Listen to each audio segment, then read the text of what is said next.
I'm one of your hosts, Patrick. I'm Nathan. I thought we weren't doing this anymore. Oh, we're not doing that anymore? Because it's in the intro? We were still doing it. I don't know. Yeah. All right, let's because it's in the intro? I don't know. I'm just going to go along with it because he did it. All right. You're listening to the Janchi Show, hosted by 3 Korean-American adoptees diving headfirst into what it means to be adopted, Korean, American, and more. And now, here's your hosts, Nathan, Patrick, and KJ.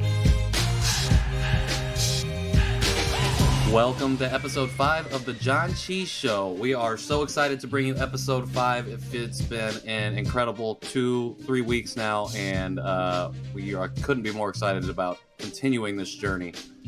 Nathan, why don't you tell our audience what Janchi means? Janchi means celebration or party, and we are here to celebrate our Korean adoption heritage, find out what everyone else's story is about, and celebrate with them too. Hopefully have something to relate to among the adoption community. Who are we interviewing today, KJ? Today, we are interviewing Brandon Zegarski, who was a fellow tour attender with me back in the early 2000s when we went to Korea together. So it is a really fantastic interview. We talk all about growing up in rural New Jersey, going to Korea, obviously, and how we got connected and where life has led him now. We talk about his project, Audio Addiction Media, and we talk about mental health. We talk about being Korean American adoptee, go figure, and just the unique place that has in all of our hearts and minds. We try a variety of Korean teas, some to more liking than others. It's a real grab bag of flavors and reactions. So stick around for that. Here is our interview with Brandon. He's just going to keep a stone cold face the entire time. He's just going to look directly into the camera. Dude, if Jerry just one day was a stone cold killer and was just like, nah, nothing breaks me. That'd be this is not terrifying. funny, guys. Yeah, this podcast is terrible. I'm dissatisfied. I'm dissatisfied with the humor level of this podcast right now. How do we start this? Sure. We just go right into it. Yeah. Okay, so we are here with Brandon Zegarski. What is up, my dude? What's going on, KJ? It's been how long? It's been like a decade? Okay, so like here... Yeah, I'm actually pretty confused with this because you filled out in our guest form that you went back to Korea in 2010, which I'm assuming is the same, is the trip that we met on. Is that correct? Correct. That is correct, yeah. That feels super wrong because I graduated high school in 2011, and I'm pretty sure I went to Korea in middle school. So it was more like 2000, what is that, 6, 7, something like that. It was too long ago. So it's been a long time, and then we probably talked once or twice after the trip. Yes. And then just like each other's stuff occasionally on social media. We just went separate ways. Yeah. Yeah. But now you're back. Now we're back together. Full circle, baby. Yeah. So I'm super excited to have you on the show. It's really good to reconnect. Yes. Could we have talked before this? Maybe. Did Probably. we? Definitely not. So here we go. I was a little offended, I'm just going to say that. Sir. Yikes. It's better late than never. So this is actually really fun because when we went to Korea together, we were so young. It was just like, even? I don't know. It was still just like, yo, isn't Korea cool? This place that we get to share. So let's start this with kind of your adoption story. I'm really curious because I never thought to ask you that. So what was it been like? What brought you to America besides adoption? We're gonna go back in time to the ripe year of 1993, and I believe my parents had told me this. They were like, oh, well, they were trying to have kids and stuff like that. And it just obviously didn't happen the way that it did. And so she's technically a friend of the family, but I would consider her an aunt because she's pretty much an aunt. But her brother was stationed in South Korea at the time and was like, hey, maybe you should adopt a kid from South Korea.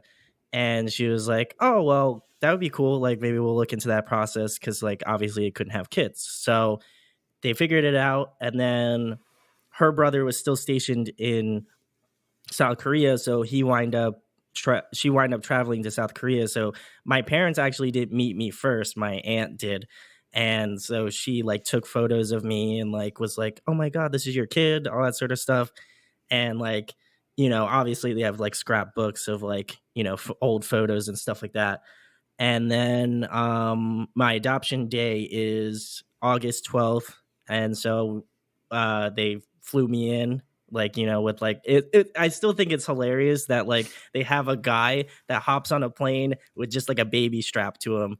And it's just like, yo, this is your kid. Like, it's like UPS delivery of kids, It's like that stork. It's the stork story. It's the stork. It's the stork, but the stork is a grown Asian man. So I find that jumps pretty on funny. the plane and goes home. Yeah, he's just like, here's your kid, and then he just like immediately U-turns it, And so I just every time I watch the video, because they took video of it, every time I watch the video, I can't help but laugh because I just think it's hilarious that like this dude's just like, here's your baby, like, and I'm just like, and my parents are like, it's not funny, it's like cute, and I'm like, it's kind of funny though if you think about it. Like, would you like if you took that timeline this year and you're just like, here's my baby, like, it would be weird. Like, I feel like it would be weird. So just a strange man handing off a baby. Just a strange man handing a baby. Here's your child. Maybe he should be wearing a stork outfit. It could. I don't know if that would make it better or worse. Can we start a GoFundMe for stork outfits for people who deliver babies, like adopted babies? I'm just saying that might be pays the well vibe. enough. I'll do it. But so that's what happened. And we basically, up until a couple years ago, we had the tradition of like watching it as like a family and stuff. And my sister, shout out to my sister Dana. She should come on, just saying. But she's also adopted, and so like we'll watch hers on us. Well, I'm not going to reveal her date. It's just whatever. She'll come on and tell you. But well, now we have to have Dana on the show. Now we have to. Yeah, now you have to. But so we watched those, and obviously like my parents are really emotional about it because it's, their kids and stuff. So, so that's really nice. And just like watching it. And I think earlier on when I was a kid, I didn't really like understand it as much just because it's just like, you're just like, man, this is so foreign to me. And like, somebody just like showing up at an airport, and there's apparently other people that also had like adopted kids at the same time. So it was just like, I think there's another person that was like looking for a baby. So they're like, is this our guy so that has was our a kid? huge party and a lot of confusion. Yeah. So it was like, is this our kid or is this our kid? Like I could have gotten swapped with another family's kid, so who knows? But it's very interesting. And I think, I didn't think I really accepted it or understood it until like I was much older. I probably say like pretty much close to when we like went to the trip to Korea and stuff like that. But yeah, that's pretty much like the pretty much the adoption, at least my adoption story of how I came to the US pretty much. Yeah, right on. That's cool that you have that history. So I don't know, I guess Gotcha Day is a bigger thing now for adoptees. Yeah, that's not a thing that my family ever celebrated. I know that I was adopted around Christmas time, which was fun. So it was nice. Just a fun Christmas gift. You to just my double family. up. But yeah, me too. But yeah. So I was curious, Nathan, Patrick, if y'all had any mementos of that, or if your family celebrated a Gotcha Day, or if that really, I don't know. I told my wife, I was like, I don't really think that was a culture as much in the early '90s when I was adopted, but it is now because also social media. So true. Well, I'm just jealous that Brandon had video of his. I know. Back in the 70s, for me, there wasn't much video. Bro, don't be ageist, okay? There was back when we had my dad we had had an old 8-track, film or an 8 millimeter. I mean, so. But yeah, no, we have photos and that's about it. So I thought that was really cool that there is video of you. I do wish I'd seen some more of that. But yeah, I was same thing. I was in December. There's no, there's not a whole lot of, I don't know, celebration around the date is. I actually don't even know the date. I know it's somewhere before Christmas, like I think 2 weeks before Christmas. I think I mentioned it on the first episode, but I just recently found out that mine was in June. I think it was like June 3rd or something. Nice. Yeah. But I don't have any video either, just pictures, which I've recently just seen. Probably not for the first time, but I have looked at them with fresh eyes. And it's never something that we ever celebrated or, had a big thing about. That's what birthdays are for, and Christmas. Yeah. And those are the only days. I do cherish that. I don't know. I'm sure they'll probably keep the DVDs for forever, but yeah, my mom took like a ton of photos and like probably like she took a lot of video within my like probably like first and second year of like, and then obviously like birthdays and stuff, but they were all kind of like mashed together. So I don't know. My mom was probably a little bit ahead of the curve and was like, I'm going to take videos of these and you're going to watch them when you get older. And you will watch them. You will watch them. Like, Mom, why is your voice so low?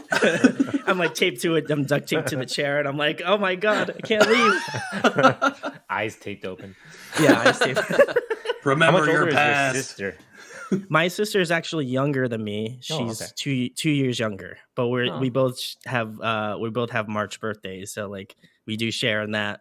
But yeah, I also like to kind of add on to the whole like videos and stuff. Like I'm sure as being adoptees, I don't know if you guys got like pamphlets about like your parents and stuff, like like your birth parents and stuff. But apparently, my mom kept like a file of it. And she was like, oh, you can read them like when you get older or whatever. And so she still has like paperwork. And she said like, oh, well, when you're 18, you can try to go look for your parents if you want to and stuff. And so I remember reading it when I was younger. I don't know where the papers are at now, but I'd probably like to take a look at them. I just felt like it was a little bit odd because it's like you can read somebody's like text and stuff, but like it's totally different when you can obviously see them and stuff. Right.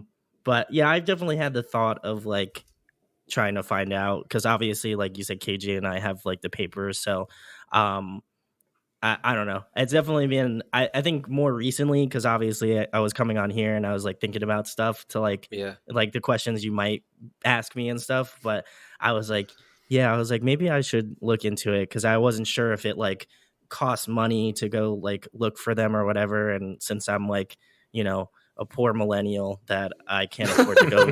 Bro, don't be ageist. We're not ageist on the show.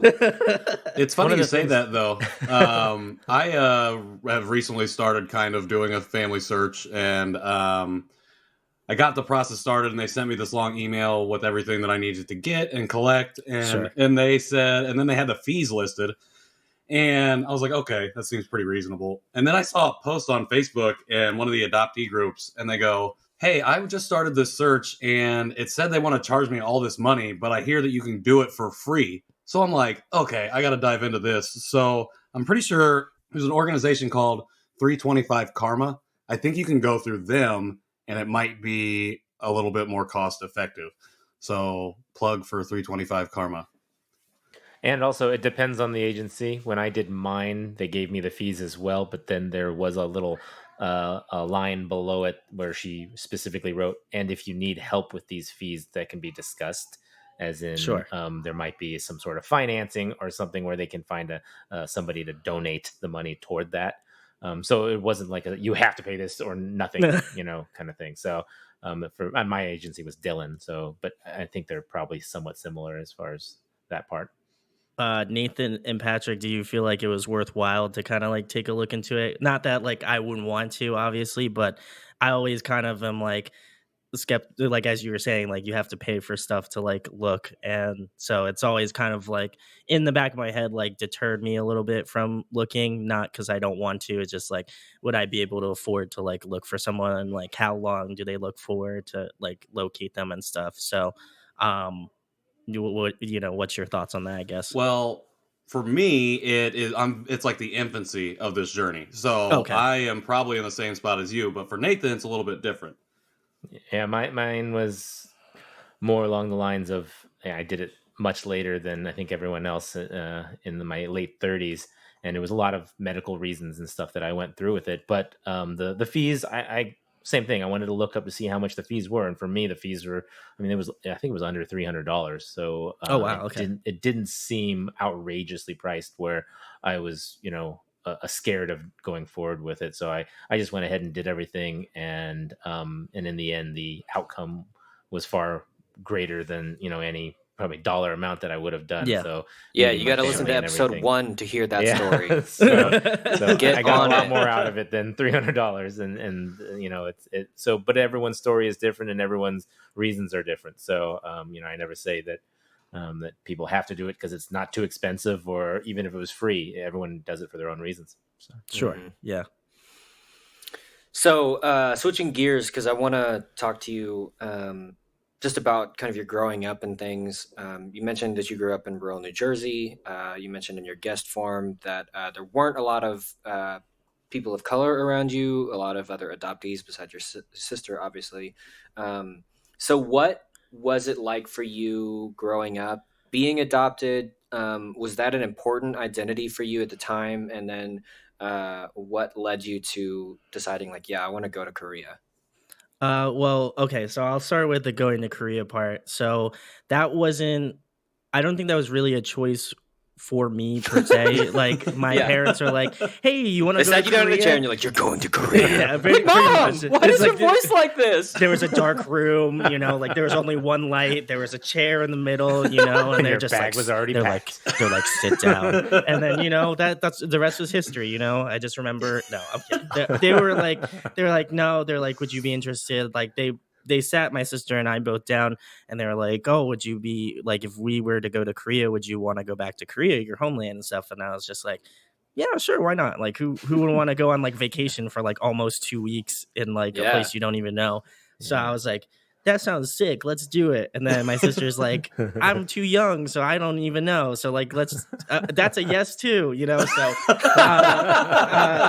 I feel like it was kind of like, I feel like indirectly it was them like saying like, we really want to go, but since you're like our adopted kids, like we would feel obliged to bring you along because you're kids. At least that's how I took it. We're gonna ask. No, it was, I think we talked about it for a little bit. It's kind of, my brain's a little sparse on like the actual details of it, but I remember definitely having some sort of like conversation where they're like, hey, do you want to go to Korea and stuff? And I was like, yeah, that would be really cool. So growing up, I want to kind of, I told a little bit of a white lie. There was 2 people that I was a part of that was also in Holt, and they, it would happen to be like family friends of ours at the time, and they also adopted people. So there was two friends, my friend Dan and Jamie. I don't really keep in contact with them as much anymore because I feel like our lives kind of just differed, but growing up, like we would see each other a lot just because like obviously they wanted to have like that connection of being like adopted and stuff, which I didn't feel like any of us really particularly took to, just because we're all like, oh, well, we live in New Jersey, like, who else around us is going to look like the way that we look, right? So I feel like growing up, it was mostly like just like normal stuff. Like I remember having like conversations with my parents like earlier on. I was just like, oh, I don't look like, I was like, I would see my like parents or like other parents, friends of mine, like getting picked up from school or whatever, and I'm just like, oh, they're all white, that makes sense. And then like I'd have my parents come pick me up and I'm like, wait, they're white, I don't understand that, I don't look like them. And so it was a little bit, I think it was harder. I don't feel like initially I was like really cognitive of it, but I felt like when I got older and stuff and was a little bit more like aware of things, like that's when things started to be like, I'm not like my parents whatsoever. And so it was kind of like a more of a reality check sort of a thing. And I remember kind of getting into like high school and stuff like that. That's when things kind of changed a little bit more. Like the first kind of instance of that was like, so my parents are like Christian and stuff like that. So we went to like a Christian high school out in the middle of like nowhere, New Jersey, and private school. Yeah.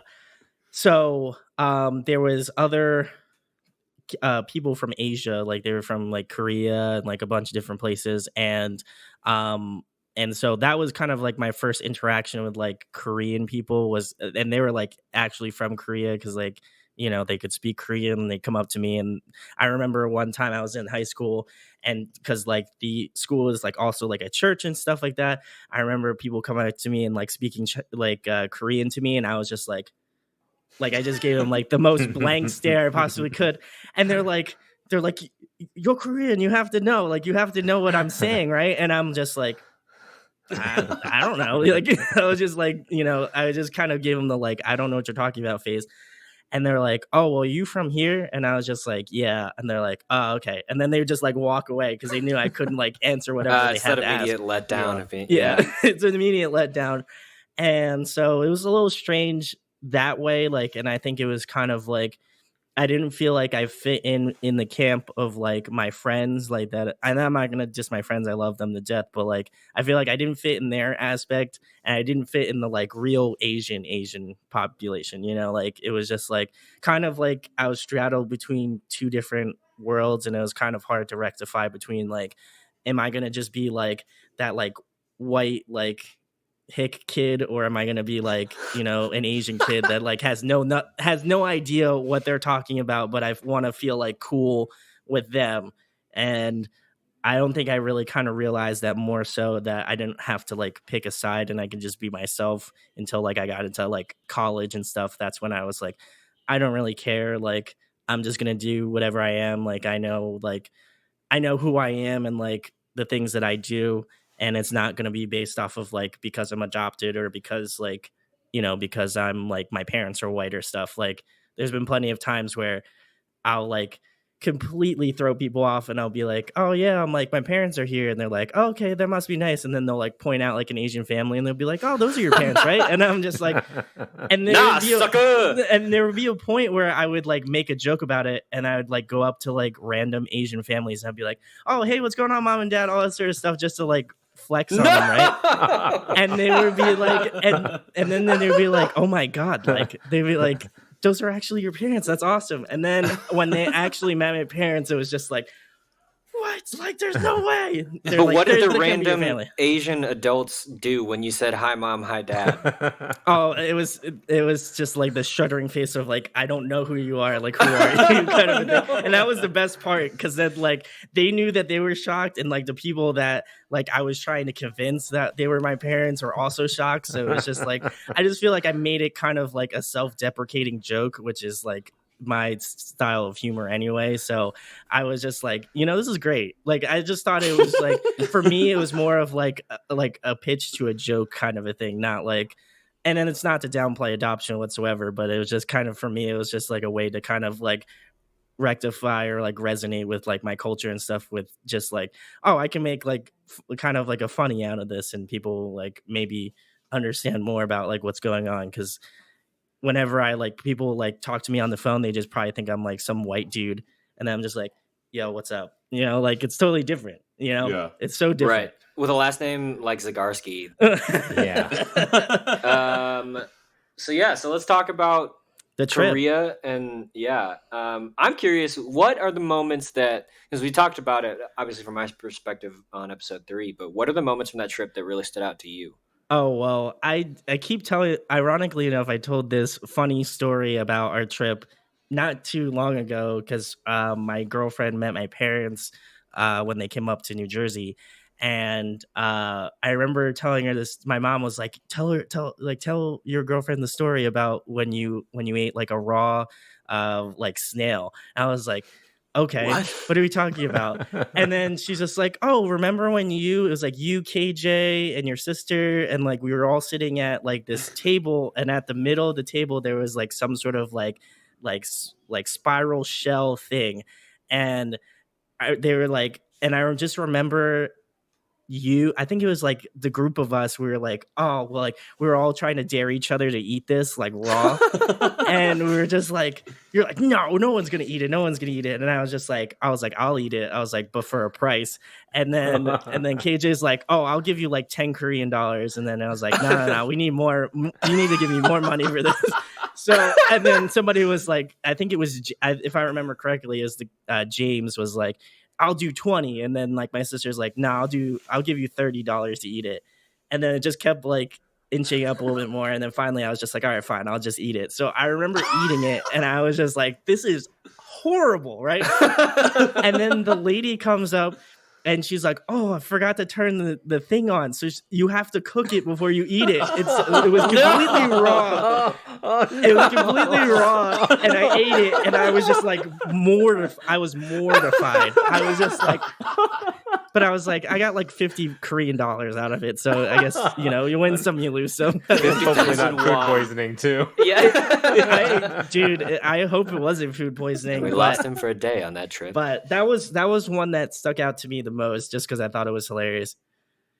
But there was also another story which was kind of like at the beginning. So my parents were like, oh, well, we're going to go a little bit all out on this trip. So they wind up renting like a limo and we drove to like Newark.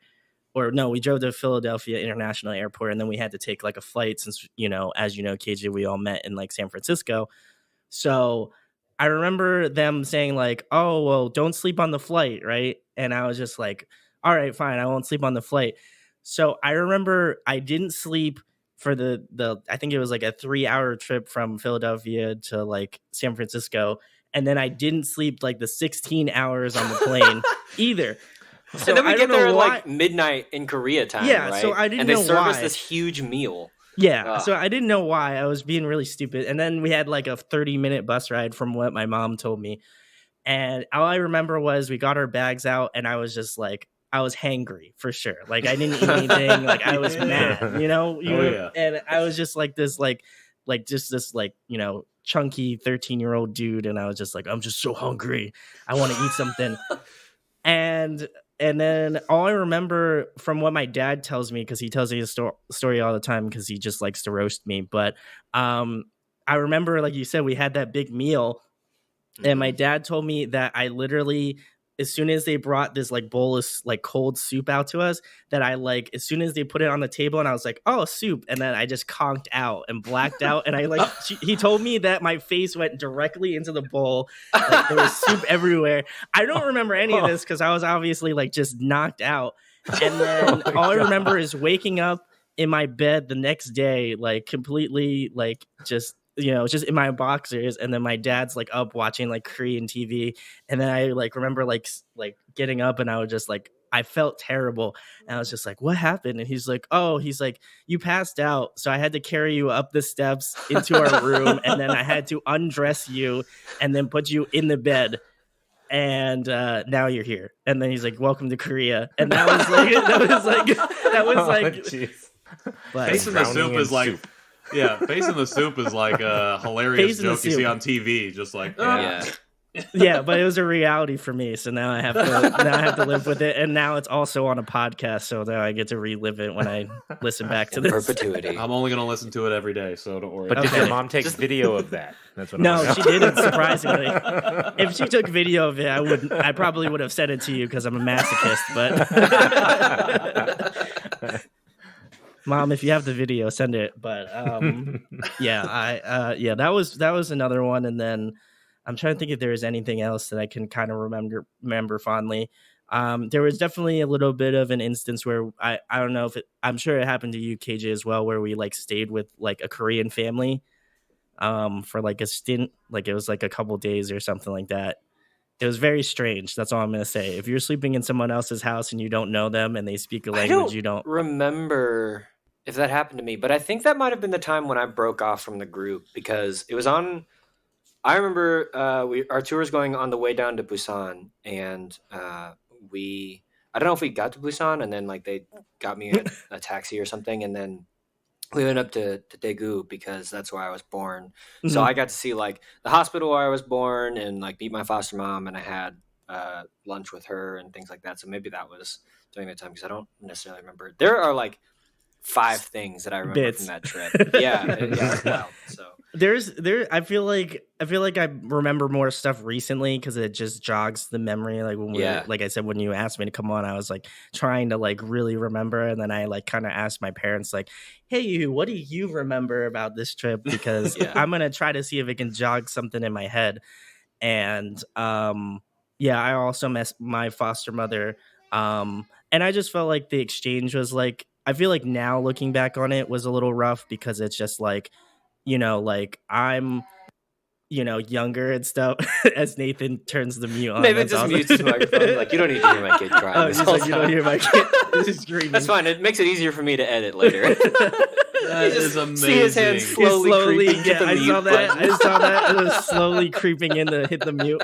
But yeah, I felt like it was a little. I feel like now looking back at the whole exchange with my foster mother, it was like a little bit off because like I didn't feel like I really understood it. I was like maybe just too young and just too like stupid to realize like what's going on and like the significance of it. And she was like crying and stuff, and like obviously I didn't feel any sort of type of emotion about it because like I didn't know her. Like it just felt like it was just like she knew me so well and I didn't, and just felt like it was just like kind of like two different like paths of like okay, like she feels really emotional about me because she took care of me for like a period of time, and she like introduced me to like her family and all that stuff, like her kids. And so like obviously she felt like a rush of emotions about that. And so I feel like now if looking back on it, I felt like if I was to do it today, like I feel like I'd feel more emotional about it because it's like somebody that took care of you. Even same with like probably my parents too. Like I probably feel a certain way about meeting them. But yeah, I felt like maybe at the given time I wasn't really like mature enough to understand what was going on, so it was just like an awkward experience. So I don't know if the same was for you, KJ, since you met your foster mother. I mean, I don't know about you, but I had photos of her. Okay. And so like in my baby book, like my parents don't have video, but they had photos of me in her care and like with her and things like that. So when I saw her, my first thought was, oh, you're the lady that I see in my baby book, and so there was kind of a not deep emotion, because we were like 13 at the time, but as deep as a 13-year-old's emotional vocabulary is, that was like the depth of what I was feeling. And I just remember that being significant. I got like a lime green Mighty Mouse shirt. I don't know why. She was like, maybe there's a thing in translation where like, this is your age and that is close to what you're into. I don't know if Mighty Mouse was ever a big thing in Korea around the early 2000s, but the question is do you still have it, KJ? I don't. I definitely don't. But I didn't even know the character. Like I think my parents were like, "Oh, this is Mighty Mouse," and I was like, "All right, cool." But she also gave me like a Korean manga, which I don't know what the Korean term is for manga, but like a Korean comic book, and that was really cool. And that was there were like. It was a medieval Korean thing, and so there's like this turtle ship that breathed fire, and like I was like, this is so cool. And I had just recently gotten into like Japanese manga at the time, so I was like, okay, this is cool. Yeah. And it's left to right, and I can read the characters. I have no idea what they're saying, but I can read the characters and see the art style. So it was just cool. And again, like I said previously, that trip for me was the first time that I really remembered Korea, or really understood Korea as a historical nation. And so going to the Dynasty Palace that we went to, and going to the Buddhist temple and things like that, those are kind of profound highlight moments for me, being like, oh, there's some old stuff in this land. And so that was cool. So. That DMZ portion of the trip, I don't know if you went to that or not, but that was that was I will say, like, obviously I don't know if people would be able to experience it now because just the whole nature of what's going on, but that was I don't know, I felt like a deeper emotion to that because that's like insane, being so close to like something that obviously is obviously not great, and so it was tough because like you can't smile, you can't do any of this sort of stuff, and you had to keep like this like stone cold like emotion to you and stuff. And just like I think the one thing that I remember the most, excluding the face in the soup, was just them like staring at each other, like the North Korean side and the South Korean side, like just staring at each other, like dead straight looks. And I feel like that's something that I'll always remember no matter what, because that was like so impactful. And it's just like I think it just shows like the obvious like rift between like North and South Korea. And I felt like like you read it in textbooks and stuff and you're like, wow, this is like there's something going on here, but like to actually be there in that moment, I felt like it was more like it's just got such a strong emotion to it, even if like you aren't familiar with what's going on. It's just like you can feel like there's like some underlying tension there, but like obviously no one's gonna do anything because then like something would happen. Yeah, it obviously. starts. Yeah, it restarts. Not restarts. Stops the ceasefire, I guess. Yeah, Correct. I remember being there and it being just the air being so heavy and weighted. It's kind of like if you've ever been to like a concentration camp, or even honestly just like a memorial, Correct. like or a Yeah. museum, Yeah. and like Yeah. that same kind of weight. And you just get that sense of it. A lot of the memorials in DC feel like that to me, anyways. But yeah, Mhm. so going up there, and I remember that our trip, like we were gonna go like cross the border into the North Korea side, and they were like, "Nope, not today." We're just, like not feeling it or something. But yeah, just that tension of like, don't do anything that could trigger fighting. Somebody, yeah. Being told that as a 13-year-old, you're just like, oh dang, like I'm Yeah. not ready for that. Well, and I think especially because of our trip, like, so we're recording this on 9/11, and I think because that trip was only 5 or 6 years maybe removed from that, for Yeah. me being so young, I was just like, there is real potential for something terrible to happen. Oh, And 100%. so I was just like, I need to be very serious. But then hilariously, they were like, here's this tower that the South Korean side built, and over there is a tower that the North Korean side built, and they made it like 2 meters taller just to, and I was Yeah, like, that's exactly. that's a weird flex, North Korea or Yeah. South Korea or whichever Korea flexed. I was like, that's a weird choice. But yeah, so it was like, it's just this weird kind of culture shock of it is very tense here. And then also there's just kind of, to my eyes anyways, like a funny, like, but we're better or stronger, even in like the small little things. It's like microaggressions alongside of obviously these very overt macroaggressions. So Yeah, and also I think my mom was like, "Hey, you want to take a picture with this soldier?" He's like, "You can't smile though," and I was just like, and then we Like were Buckingham both, Palace, we were both, but way we were less both fun. like, we were both like this, like that. And she has a photo in her photo album of us, and I just look back at it, and I'm just like, "Why did you make me take a photo with this guy?" Like. He's just like, he can't, we both can't smile. So it just looks like we're both just like really sad individuals, like we just both got finished watching like The Notebook or something, like we're both like no emotion. Like we've cried all of our tears, and we're just like emotionless rags, that's how I felt. That's a great picture to revisit, the emotionless picture. Yeah, the emotion. It's like, cool, look, where you were emotionless. Cool, great. We're going to skip that page. And then, so... but yeah, no, the trip was really cool. I liked Busan a lot. That's where I was born, so that was really cool. And there was very strong smells in Busan because they have the fish market there, and it smells like a gym, like just a real nasty gym, like the gym that hasn't been cleaned in like an extremely long amount of time. So that was cool. And also like being able to like touch that part of the ocean too, like, and it sounds corny, but like, I feel like that was pretty cool to like be on a completely opposite side of the world and be like, hey, I'm on the beach here. I was like, this water is like -2 degrees, but it's cool though.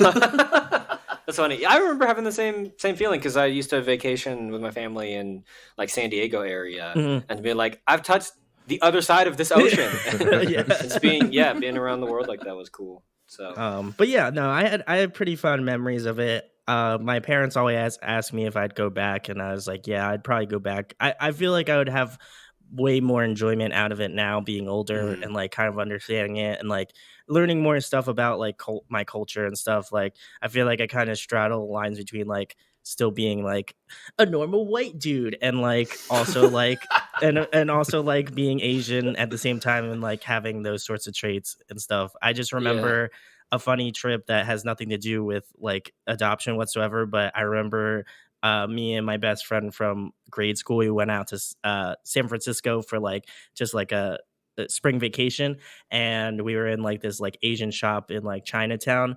and some dude thought I was like a popular Asian Twitch streamer in nice. He was just like, there you yo, go. man. He's like, I enjoyed your stream last night, and I like didn't pick up on it, and I was like, what are you talking? I'm like, dude, what are you talking about? And he's just like, oh, he's like, you're the dude that was like streaming last night, and I'm like, what are you talking about? He's like, on Twitch, man, you don't remember? And I was just like, I literally don't know who you're talking about. He's he's like, and then he finally like it finally clicked in his head, and he's like, oh, you're not that dude then. And I was just like, what dude? I was like, what dude are you talking about? I was like, I don't know who you are. And he was just like, oh, I watched this streamer. It kind of looks just like you. And I was just like, oh, ouch. Oh, I was like, dude. I was just like, can I just buy my shit and like leave? That's all I want to do. Yikes. Yeah, So I'm curious, big yikes. because you said I think like we all do, we toe that line between feeling like white people and being very obviously Asian. Yeah. On the looks, yeah. Yeah. So, and I think you alluded to it a little bit about going to college and then kind of coming into like, no, this is who I am, and coming into your own sense of identity. So where are you now with towing that line, thinking about being Asian American, and I don't know, like how maybe does, and if it doesn't, that's fine, but how has like going to Korea kind of helped to re-influence that, and just, yeah. I said I think I think about it a little bit more now because like obviously we're on the podcast and stuff. Also, Nathan, that was sick.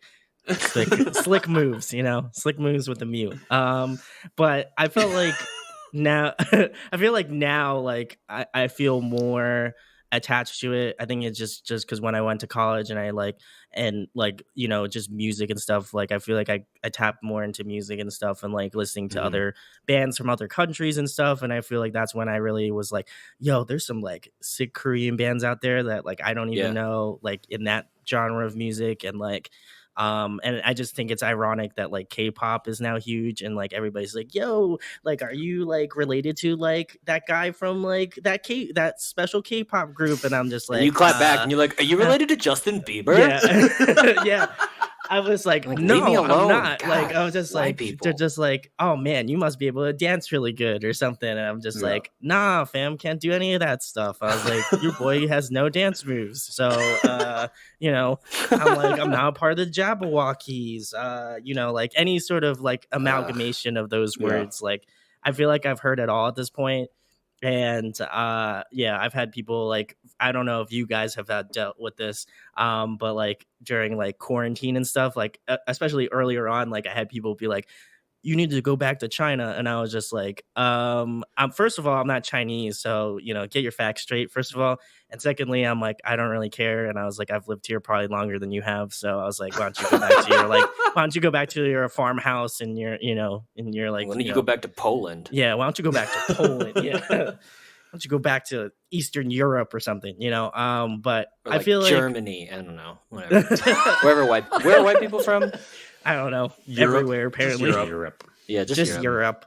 But I feel like now I've identified with it more just because of like what's going on, I guess, more racially. And like, I feel like I've tapped into it a little bit more just because I feel like, especially just with like COVID and stuff, like, I feel like I've attached more to it because I know it's something that like, people get underrepresented, regardless if you're like African American, you're Asian, whatever, like anybody that's like non-white. I feel like it's always a tough line to like ride and stuff like that, just because like what's going on.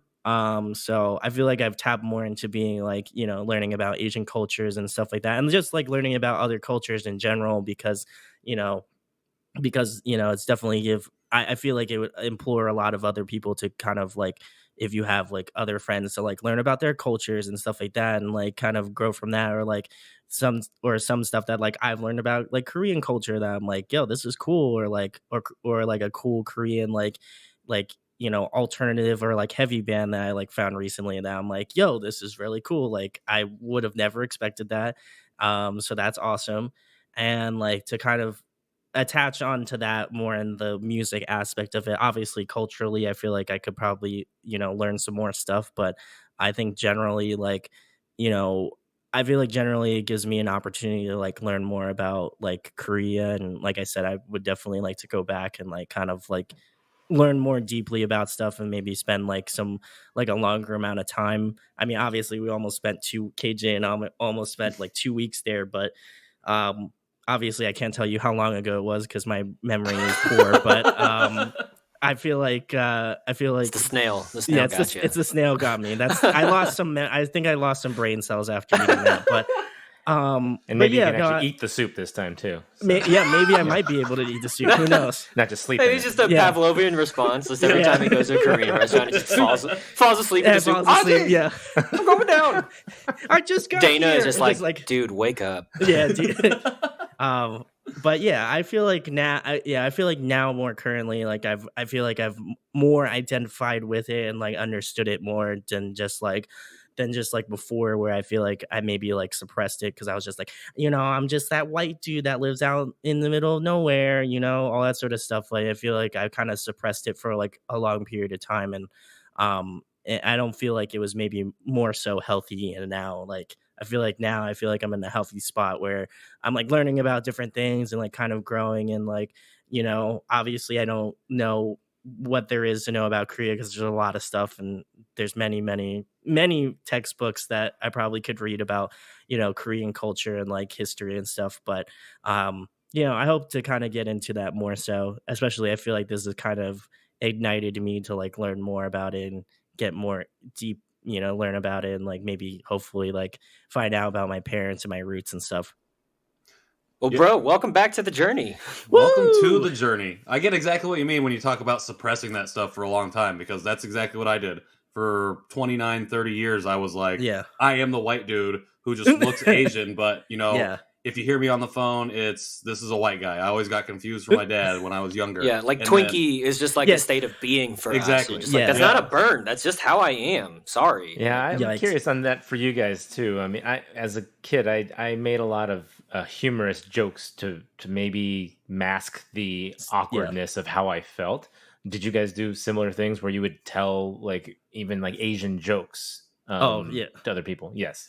Okay. 100%. I mean, for me, I feel like it was like I would lean into the quote unquote good stereotypes. And by lean into, I mean like I was fortunately kind of naturally acclimated towards, like, I was good at math and I cared about kung fu, or just like I was interested in that, like I cared about that. Jackie Chan Adventures is my favorite cartoon growing up. Like, Fair. So Great like show.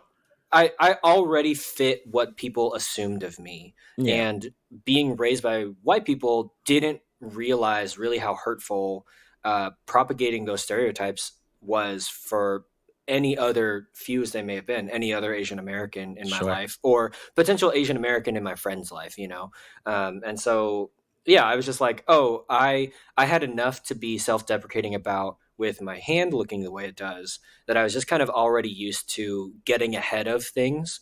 Yeah. And it just as a survival tactic, even though for me anyways, most of it wasn't ill-natured. I was just like, I just want to be accepted because I feel like I have this, not scarlet letter, but essentially it's like just my right hand is like just as out and loud and proud, because I was okay with that. But I knew that could offer any sense of ill will or whatever towards me. So that was more of an identity for me than being Asian. And so, but I think like being Asian wrapped up in that was just like, in that sense of getting ahead of the joke, was like very much like a thing that I did. And so now, as I'm learning about being an Asian American and on my way to being more anti-racist in my life, I'm like, oh, I need to start unlearning some habits, and I need to start working on what I'm doing and the types of jokes that I make, or even like the Pavlovian response of like, if somebody makes a joke that is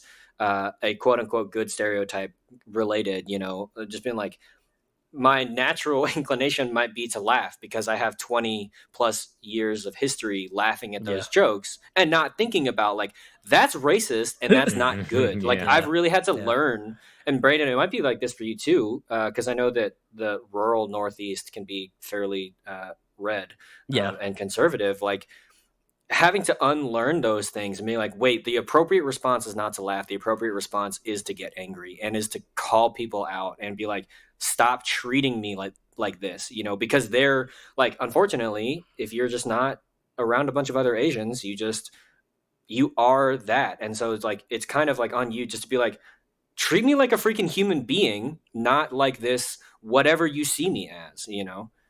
They I need feel to be like untrained as well. Yeah, I think it's more like Nathan was kind of referring to. Like, I feel like my style of like thought process was like, like I never really I felt like my stuff was like more self-deprecating. Like it wasn't like I was trying to be like mean to myself. It was just kind of a way for me to kind of, understand stuff. Like, and I remember having like conversations with my parents about like being an adopted American and stuff like that, and how like, how important it is and how you should be proud of it and stuff, and like how much they love me and stuff like that. And that's awesome. But I felt like there wasn't really, and I'm not sure about you guys, but like, there was definitely moments in my life where I was just like, oh, I wish I had somebody like Asian American or like Asian that in my life that was like, oh, I know exactly what you're going through, like, and understood that. Like, because you can tell your parents all this sort of stuff that's going on, but they're not going to be able to understand because they're like, as white as a wall. And it's just like, Hey, my mother is very tanned. well, true. Okay, my dad's pretty tan, so I'll give him the pass for that, for being a Polish man. But yeah, like I feel like there wasn't really an outlet or something for me to kind of like resonate or understand things like as an adopted American, where I was like, oh my God, like somebody's got to understand exactly how I feel about like what's going on, like, the different kind of struggles you go in and out of being like Asian American and having that sort of representation to you. Because like I said earlier, like you never really fit in the whole like white clan kind of thing. Also, that was a total mishap. I should have said white clan, because whatever. We're gonna digress. Freudian slip. It's a Freudian slip. And then also like you don't really fit in like the Asian, in the Asian group, because you're just like not fully Asian, because you're not like, you didn't grow up in Korea, so you don't know how it is to be like Korean. So I felt like for a large majority of my life, there wasn't like people that I was like really could understand my position or understand my feelings on like being an Asian American and stuff like that. And I feel like I've kind of just like, I don't know, maybe over the years I've become kind of numb to like people saying stuff to me about things, and also like in turn becoming more self-deprecating, because it was just like that's a way for me to kind of like cope with being Asian American and being an adopted American, because I didn't have anybody else. So it's just like, oh, well, I'm going to say these things because it's going to make me feel better, because I'm like, oh, well, if I can make a joke out of it, like it's a ha funny, everybody's going to like, it's going to solicit a laugh. And then like, we're going to be beyond it after that point. Like, it was just a way for me to just kind of like push the storyline a little bit further, because it was just like, I don't want to kind of deal with it at face value. Like if you can make the joke first, then you also have the power to make that conversation left turn. Yeah, exactly. Yeah. So I feel like I got really good at like making that turn, but not really kind of, I don't think more so recently, where I've like kind of rectified and been like, yo, you shouldn't be saying this stuff to me. Like, I'm going to tell you how I feel about it. Like if I'm making the joke, like I always feel like, if you're going to make a joke, like if you can't make a joke and you can't laugh at it yourself, like why would you make a joke about somebody else, right? And so like I feel like that was kind of my mantra for like a long period of time, and there's definitely periods of my life where I do that now still, but I feel like more recently, like I want to kind of train myself, as you were saying earlier, KJ, about like really if it becomes a little bit too excessive, at least for my liking, that I'd be like, yo, that's not right, like something's up, so yeah, I feel like in certain aspects, like I think it's more so like just me saying stuff to be like to again make it a joke so I can control the conversation, not like, oh well, shit happens, that's what it is, it is what it is, kind of a thing. And I feel like I kind of like just let it slide for so many years, because I didn't have anybody to like really be like, hey, like I'm not sitting like, I didn't have all of you guys here where I'm just like, oh, well, like, what would you do in this situation? Like, it was just kind of like, hello, anybody there? Hello, out in the abyss somewhere, it was just kind of odd. So I would say like earlier on, it was definitely tougher to find people in my life that I could like really talk to. And like, even some of my friends that like, like I grew up with, it was even the same thing. Like they really couldn't give me the answers that I was looking for. So it's tough to say that. And I mean, I'm sure you've said it in like future podcast things, but I feel like I'm fairly easily to be reached out to. So if there's any like, adopted Americans that are going through some stuff, like feel free to DM me. Like I'll definitely answer and try to give you my best advice on the situation, or like something like that. Cause I feel like, doing the whole YouTube thing now, I feel like that's my platform of like trying to like use my platform to be like, hey, like I'm adopted American, I'm proud of it. Like and I want other people to be like, yo, like I can reach out to somebody. That's awesome. Like I don't even know this person, but they're gonna listen to me, and that's great. And hopefully, I can give them good advice, or hopefully not bad advice, but Yeah, totally. I remember I just finished reading Saigon by Phuc Tran, which I heard about on Dear Asian Americans, and was so excited because I think that's my it's the first book that I've read by a Southeast Asian, and just his story and his memoirs and things. And while you're talking, Brandon, I was like, oh, I see that I have. Like he talks about his parents coming to America and like them getting all of the weight and expectation of being both an immigrant and Asian and from Vietnam in the midst of like the Vietnam War. And so just kind of all of that cultural baggage that they had no idea that they were stepping into, you know? And so like for us being adopted, like we had no idea what we were stepping into. We were being carried by Storkman. Storkman. Yeah. Hashtag Storkman. Yeah.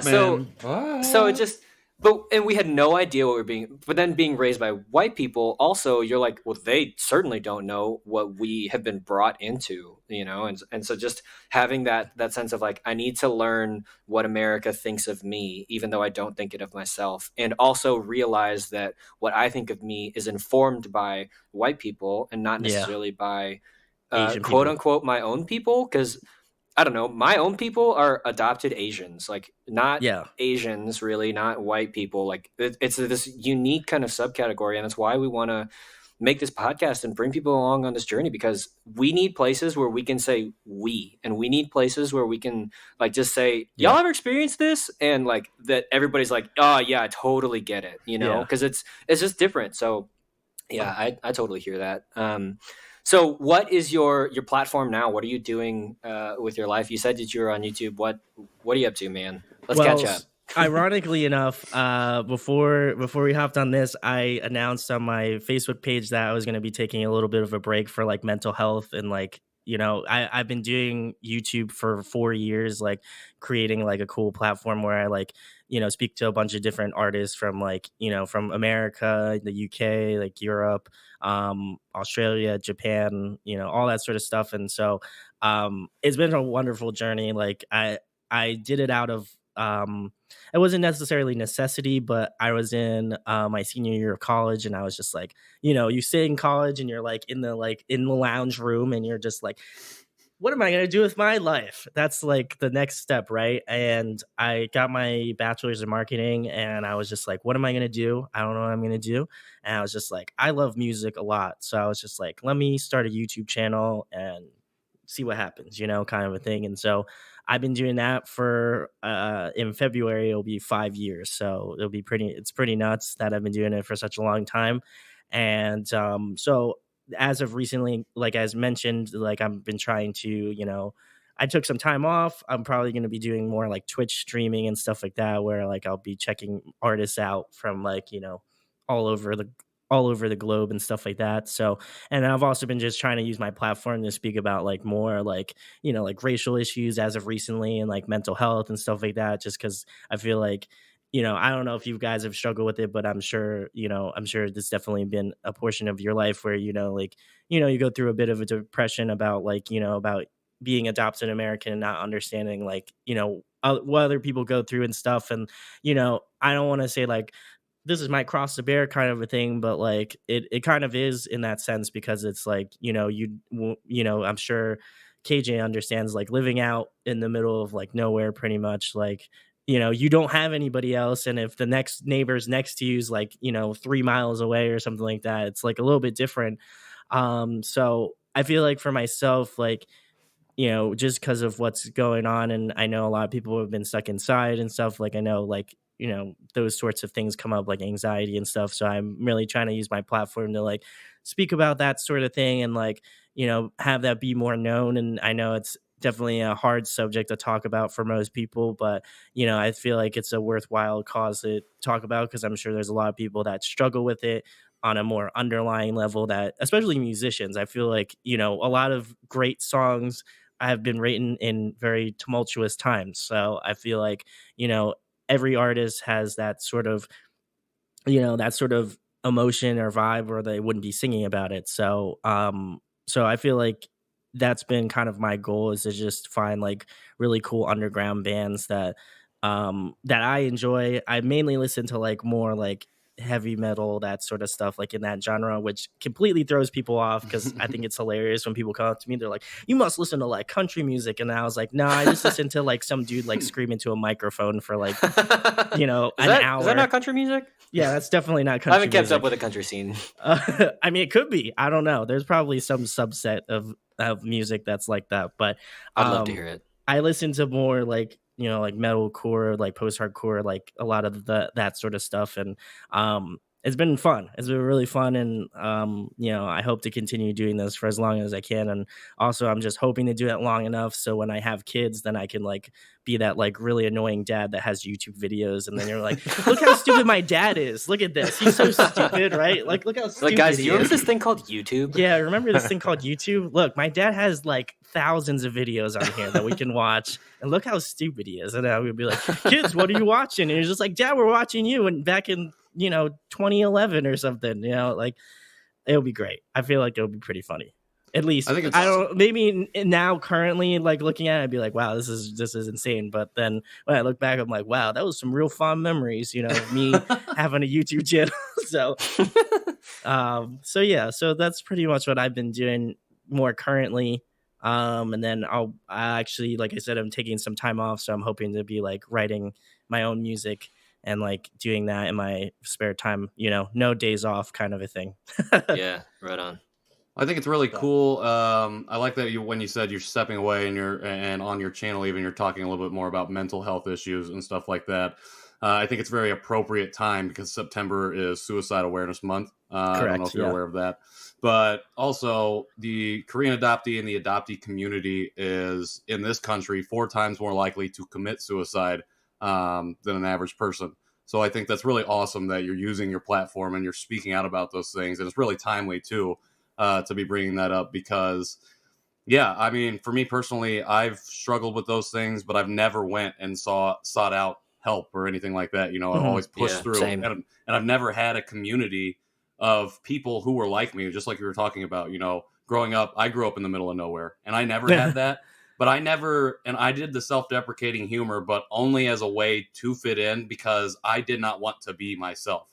And even out of college, you know, I was still doing that. It took me a very long time to get out of that. So I just wanted to say that I think it's really cool that you're utilizing your platform in that way because there are people out there that could use that voice. And I really appreciate you lending your DMs and your time to speak with other people. I think it's really, really commendable and awesome of you to do.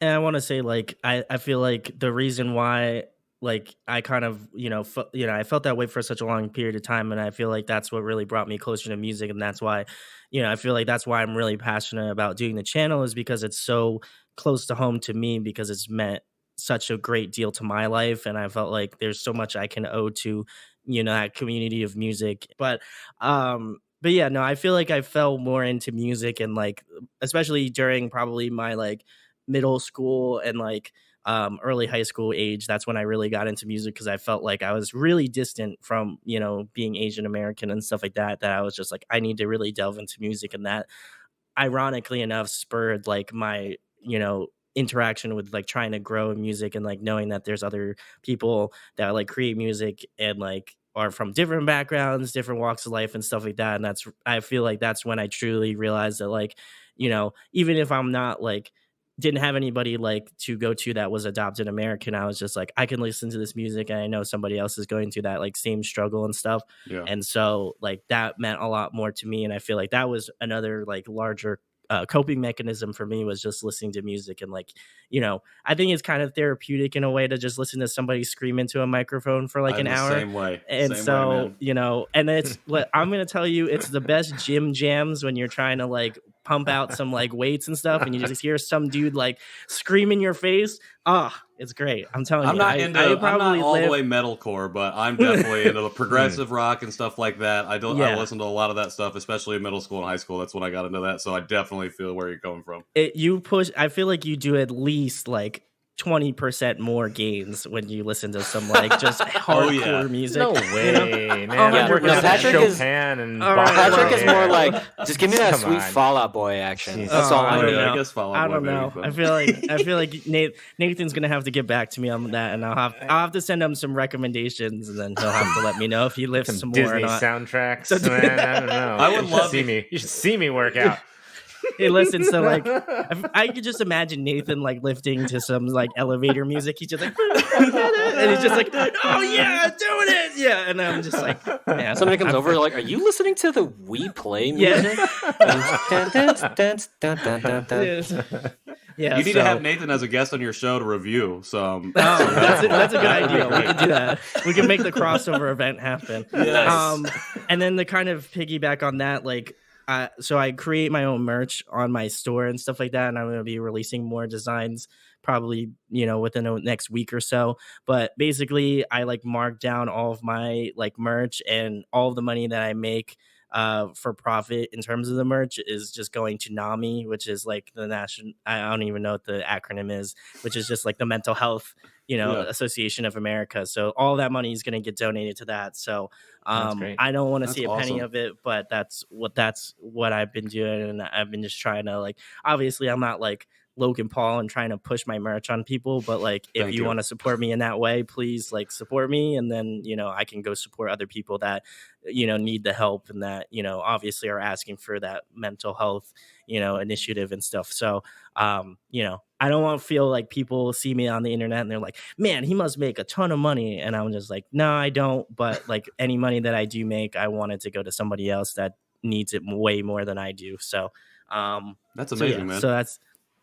So that's pretty much the gist of it all. But I'm gonna have to get back on Nathan for some like hardcore jams where I just see. We're gonna have to test that theory out on if he can lift. If Nathan comes back into the show and he's just like this swole dude, then we know it What have you been works. listening to? Chopin.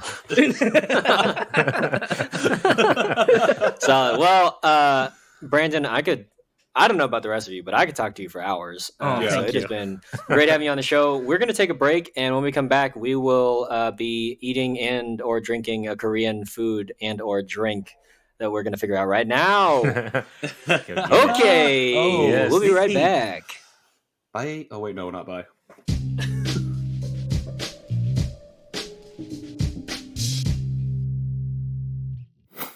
So, Patrick, what are we eating or drinking today?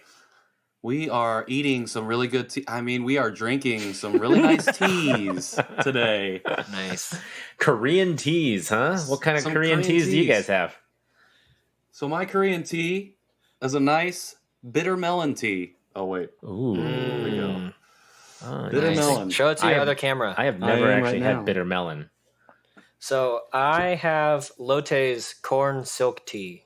It is unsweetened. Corn. I Yeah. wonder. I It's also- in English and Korean. I have the same Which thing. is You have very corn. exciting. I have the Lotte barley tea, Ooh. which barley tea is, I know, very popular at Korean barbecues. So Is that true?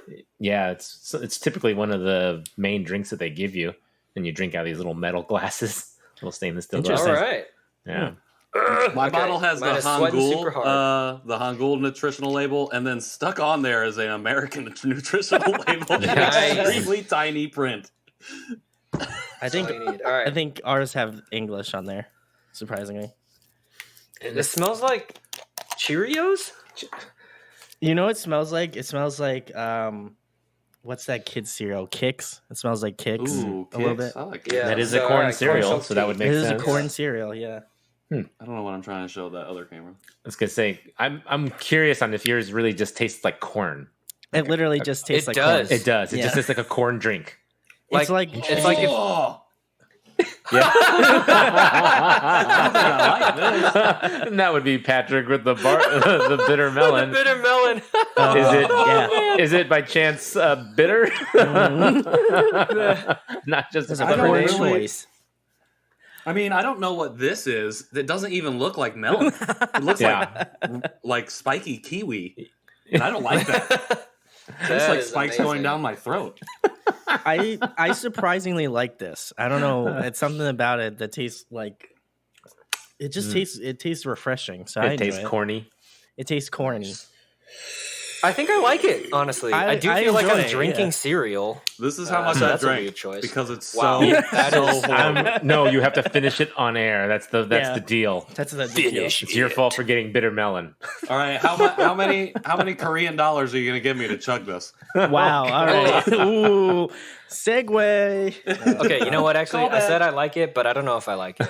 I probably would like it if it was sweet. If it was a little sweeter, I feel like it would be good. Unsweetened is not my mine says jam. unsweetened too, which that's just very common for teas in general. So if you need And it probably sweetened, just like not just America. add some. Yeah, pretty much. Yeah, Not America has less sugar. Yeah. Yeah, usually. That's probably why they don't have an obesity problem. I've liked barley tea. I've had a lot of it at, like I said, restaurants and stuff. But it takes a little getting used to because it tastes like barley. It's and if you don't know what barley tastes like, it tastes like wheat. I mean, it's I actually grainy. can't imagine. Is it like eating what are those, like not wheat thins? Triscuits? They're like the cereal that's like just a bundle of wheat. That's Frosted wheat mini then. wheats. Oh, frosted but mini not wheats. frosted.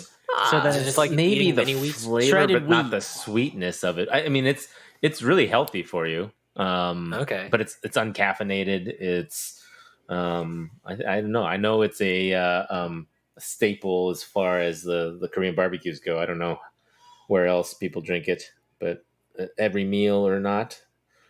All right, I took a But bigger I like drink it. of this. I took a bigger drink, refreshing. and it didn't taste as bad. Oh, maybe Okay, did you so shake maybe it up? You've just been drinking it wrong. I didn't shake it up. All right, I'm gonna take a big. Is old it a shake gulp out of before it. drinking kind of thing? I don't know. I've never had bitter I melon should at shake. all. I probably should shake it just in case, you know. Also, I want to know what I don't think corn mine is. silk is. Yeah, what's like the silk part? What makes Honestly, it the silky? YouTube video will be worth watching just because of Patrick's face. What is bitter melon even? Like, is it bitter watermelon? Like, I don't even know what it is. I don't know exactly what the plan is for the bitter melon. If is it like a mixer? Is it you drink it? I know think it's bad, bitter or- vegetables are actually good for you, though. So Well, I, think I know if it might chug not the rest taste of this, good, I'm but gonna I'm sure die. it's pretty good So- for you. So it's the Korean version of a veggie V8. Yeah, maybe. Pretty No, much. V8 is so much better than this. I don't even like. If anyone tomato knows juice. more about bitter melon, send us a message or a comment below. Yes, I'm gonna chug the rest of definitely. this So, right now, just so I don't have to ever drink it again. Do it. Do it. Chug. Glug, glug, glug, glug, glug. Oh my gosh. Wow. That is impressive. Just shotgun the bitter melon. Oh man. He's gonna be The feeling soju. that. He I needs need a the he needs a soju. chaser. He needs a chaser.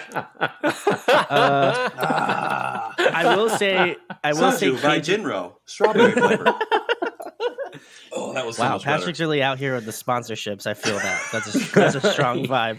I do that. Listen, I do that all the time on my Strong game. I don't know channel. how to I'm do it. just like, I've been recently. I feel like this isn't too far off from what I like drink normally. I drink like a lot of seltzer water because I try not to, have a lot of sugar in my diet. So I feel like I'd probably drink this just because, like, Why it's not? corn. But right. Yes. Okay, There we so go. Patrick, let's have you go first. How many bitter melons do you give your bitter melon tea out of 5? 0.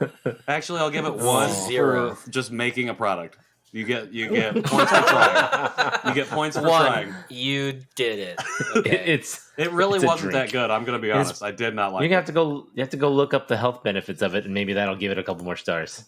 Okay, yeah, I'll revisit. Probably not. Yeah, so follow up with Patrick about whether or not the health benefits outweigh the flavor of his bitter melon drink. Mhm. Nathan, what about you? How many wheat teas do you give? your wheat I tea? like it. I know it's healthy for me. It's not because I like sugar in most of my teas. It's not that sweet. So, but that's just my taste. So I would still give it a good 4.5 out of 5 stars because I know it's healthy and refreshing.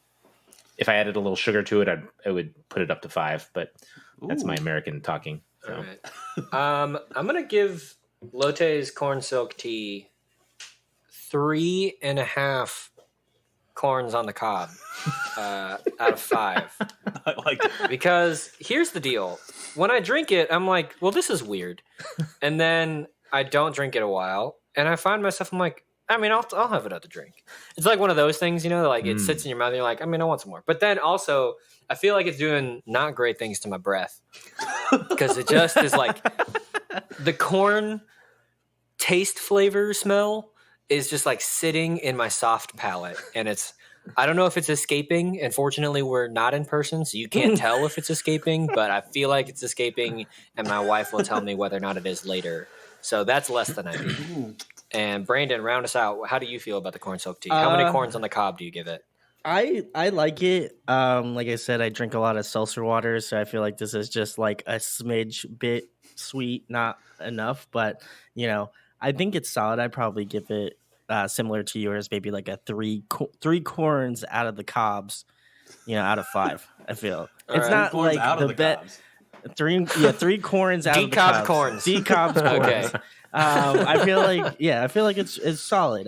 Would I drink it again? Probably. Would I buy like a whole case, a whole truckload case of it? Probably not. No. Would you buy like a pallet? A pallet? I don't know. I feel like if it came in like a pack, like a 12 pack or something, I would be like 6 drinks in and I'd be like, yeah, I'm done with this.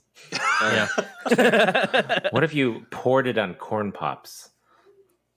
That would be weird. I don't know if that would really Too work. much corn. I feel like I would. I feel like it would take I feel like it would take the rating down more. I love corn pops. Yeah, I don't know that I would ever do that. This tastes like, what this tastes like? This tastes like watered down. It's like if you made corn pops with water and then just drank the water after you finished the bowl. Whoa. That's what this would taste like. See, now you're making me want it. That sounds really good.